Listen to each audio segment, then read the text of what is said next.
Nggih niku wau persis apa yang ada di hati panjenengan tuh sama seperti yang saya rasakan. Nggih to, Mbak.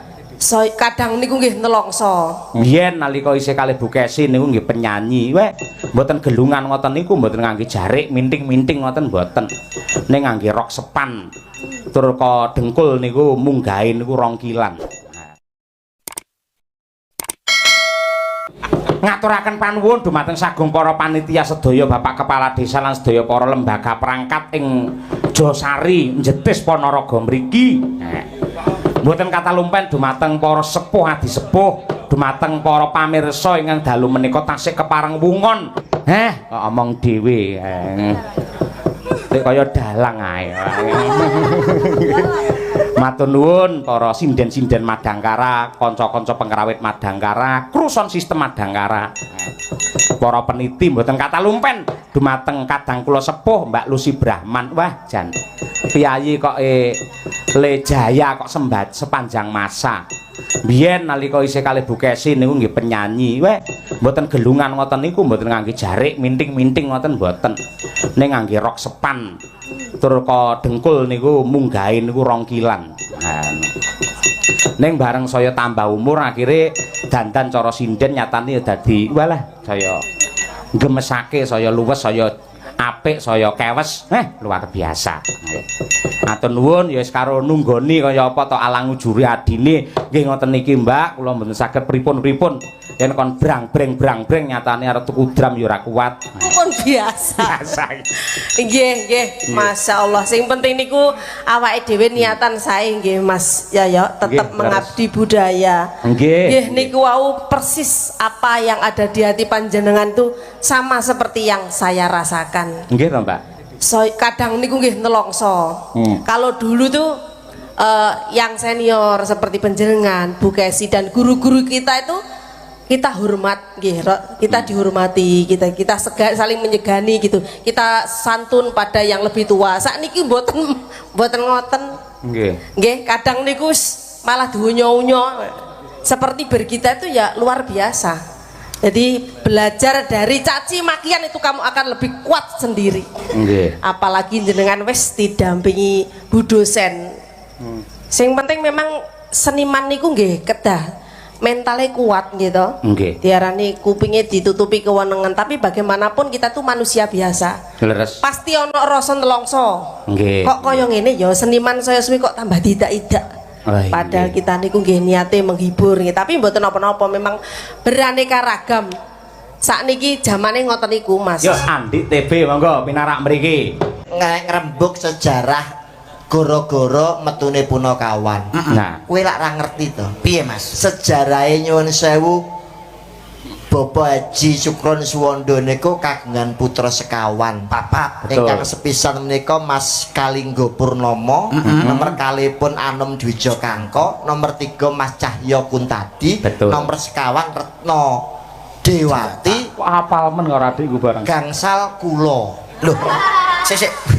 Lah kok jenengmu kok beda karo Mas yo? Iki tak ceritane iki kanca-kanca Madangkara iki ora ngerti. Aku ya lagi krungu iki. Sejarahe kenapa to putranipun Rama Sukron Suwondo iku ana papat. Ana papat. Iki nyuwun sewu wonten sekawan unsur. Lho. Ingkang sepisan menika Kangalendran, nomor kalipun Kapanditan, 3 Kasatriyan, sekawan Kadewatan. Aku lagi jenengan mboten diceritani ramane jenengan. Dereng nate malang kula didhawuhi bab niku. Kuwi putrane ora ngerti, kowe wong liya kok ya paham. Dadi sing dhuwur dhewe Kanarendran, Kapanditan, Kasatriyan sekawan Kadewatan. Niku unsuripun putranipun Bapak Haji Sukron Suwondo. Kelaru bleset. Aku rek iki nyuwun sewu piantun Ponorogo iki ben cetha Kersane pirsa. Kok iso Bapak Sukron Suwondo duwe putra tur dadi kabeh. Tur ya hebat. Nyuwun sewu niki kula buka sekedhik nggih. Menawi panjenengan dereng ngertos cobi panjenengan midhangetaken dawuh kula nggih Mas.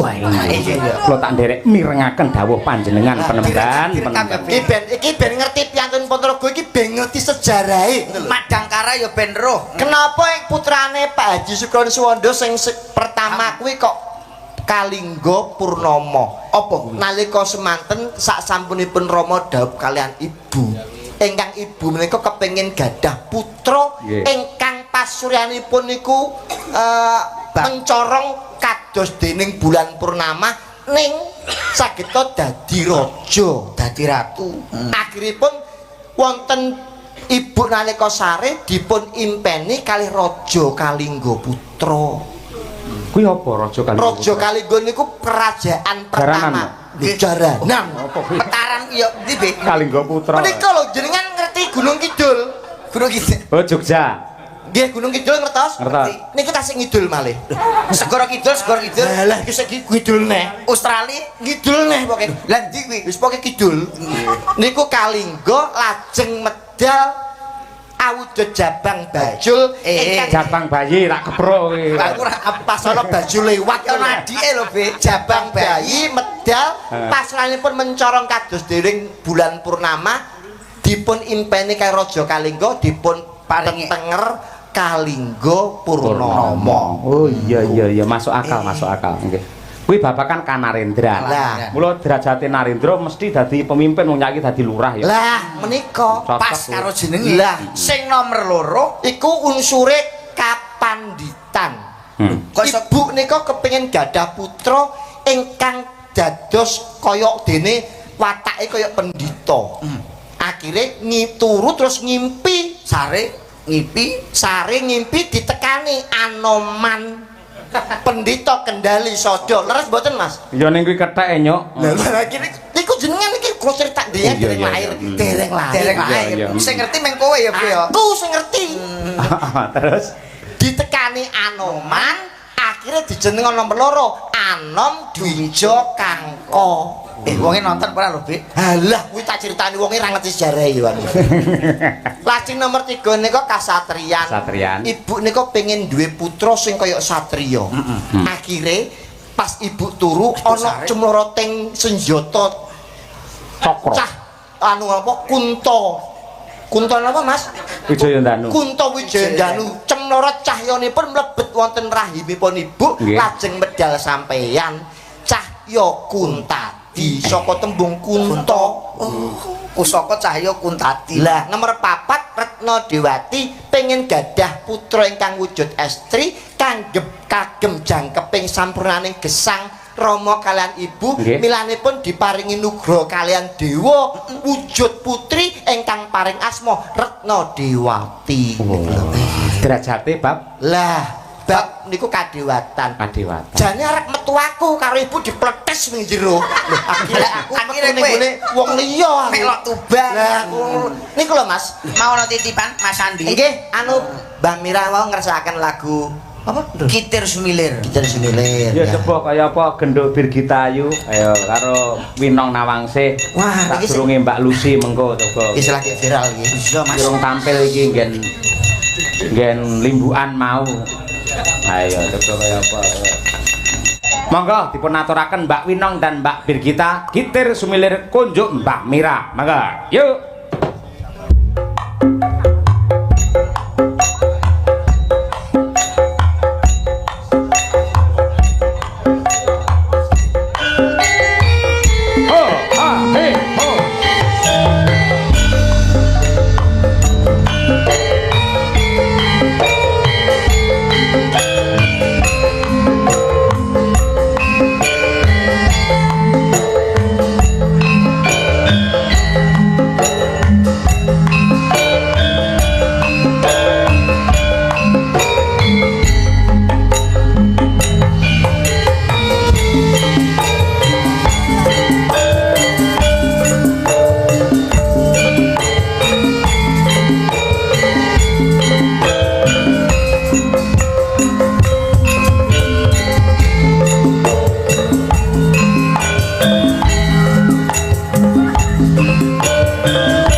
suwun. Pambutanipun Mbak Mirah wis diaturi ya Mas. Nggih, wis ra utang awake dhewe. Nggih. Mbak kula nyuwun jenengan nembang Lestari Mbak coba. Iya, hebat Lestari. Mbak Uti.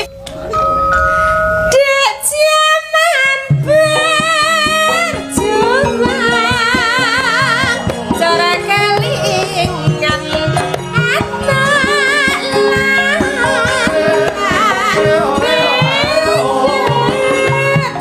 Mas Bibit, Bro, joget ya Mas. saiki ana ngati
Mbak Lucy, kali Mbak Trihastuti wau lho. Lestari dereng diaturake. Oke. Mbak Tuti ya Mbak turun gunung Mbak. Ini lama tidak bertemu, semakin lama semakin cantik. Suwe atau ketemu karo Inces Tutik. Janggute saiki nyantis. Nggih. Napa nih Mbak? Glowing. Glowing. Turun. Dipun aturaken lestari mugi-mugi tansah lestari silaturahim yang terjalin antaranipun sedaya para warga masyarakat ing Josari kalian warga masyarakat ingkang mapan wonten kiwa tengenipun lan dipun ayomi dening Bapak Kepala Desa Pak Joko. Lestari monggo dados yuk.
Terima kasih Mbak Triastuti, Mbak Lucy matur nuwun nggih. Sami-sami. Sehat selalu, mugi-mugi saged pinanggih melih. Alhamdulillah. Dan kesempatan saiki nggih tamba adem nggih tamba ngantuk mangsugata mawi jineman uler kambang. Ya, coba Bu Sukesi Rahayu.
gene